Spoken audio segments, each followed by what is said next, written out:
और भगवान महावीर दोनों समकालीन। तो जिस समय बुद्ध थे उस समय ये मगध थे, और भगवान बुद्ध के समय का जैसे ही चर्च किया तो 600 BC, आज से 2600 साल पहले ये मगध थी। जो हिस्ट्री में पढ़ने को मिलता है 16 महाजनपद, जिसमें सबसे समृद्धशाली जनपद ये मगध है, जिसका कैपिटल राजगिरा हुआ करता था। क्यों हुआ करता था राजगिरा? चूँकि वो पंच पहाड़ियों से घिरा हुआ था, इसमें तो जहाँ तहाँ दीवार ये बोर्ड पर लिखा हुआ मिला होगा, उस पंच पहाड़ियों का मैं नाम बोल दूँ: टिकुलागिरी पर्वत, उदयगिरी पर्वत, वैभवगिरी पर्वत, सोनगिरी पर्वत, रत्नगिरी पर्वत। ये पंच पहाड़ियों से घिरा रहने के कारण पर्वत भी तो है जी, गिरिधकूट है ना। तो वहीं पे तो जिसका पहला राजा रहा जरा, जब उदयन यहाँ का राजा बने तो यहाँ से शिफ्ट कर दिया पाटलिपुत्रा, जिसको हम लोग पटना बोलते हैं। तो भगवान बुद्ध वेणु बिंबिसार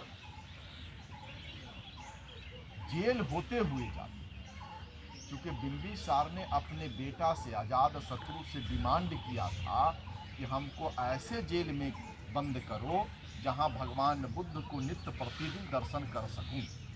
तो जब भगवान बुद्ध वेणुवंश से निकलते थे गिद्धकूट पर्वत पे, गिद्धकूट पर्वत छोटी सी, तो वो स्तूपा गिद्धकूट पर्वत पे ही बन रहा था, लेकिन वो बहुत छोटी सी पर्वत होती थी, उस पे स्तूपा फिट बैठ नहीं रही थी, तो उसी के ऊपर रत्नागिरी पर्वत पे वो बनाया, जिसको आज हम लोग रोपवे बोलते हैं, विश्व शांति स्तूपा बोलते हैं, जिसका उद्घाटन मुरारजी देसाई ने किया था।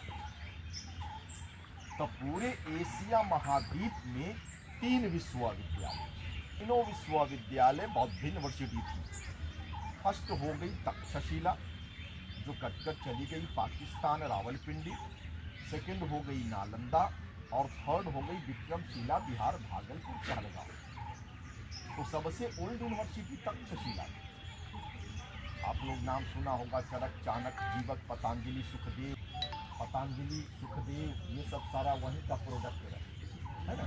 और फिर चाणक्य वहाँ का प्राचार्य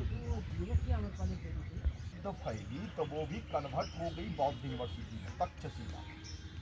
तो वो हीनयान के लिए फेमस, नालंदा महायान के लिए फेमस, और विक्रमशिला तंत्रयान वज्रयान के लिए फेमस रही। तो संभवतः हीनयान महायान आप लोग समझ रहे हैं ना। और वो शब्द पाली, चूंकि नालंदा में जो पढ़ाई होती थी भाषा थी पाली, वो हो गई नालम प्लस दा, नालंदा।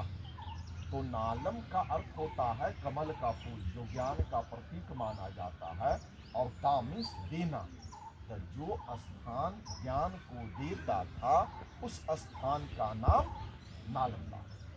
दूसरा है प्रकृत में, तो वो हो गई न अलम ददाती इति नालंदा, न अलम ददाती इति नालंदा। इसका अर्थ हुआ जहां ज्ञान देने का न कोई अंत हो, उसे नालंदा कहा गया, चूंकि अलम मतलब अनंत हो।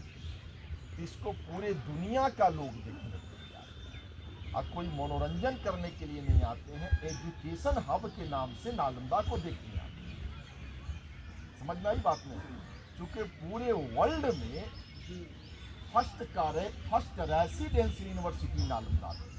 तो जो मैंने 3 यूनिवर्सिटी बोली, तक्षशिला, नालंदा और विक्रमशिला, जो देखने को केवल नालंदा ही है।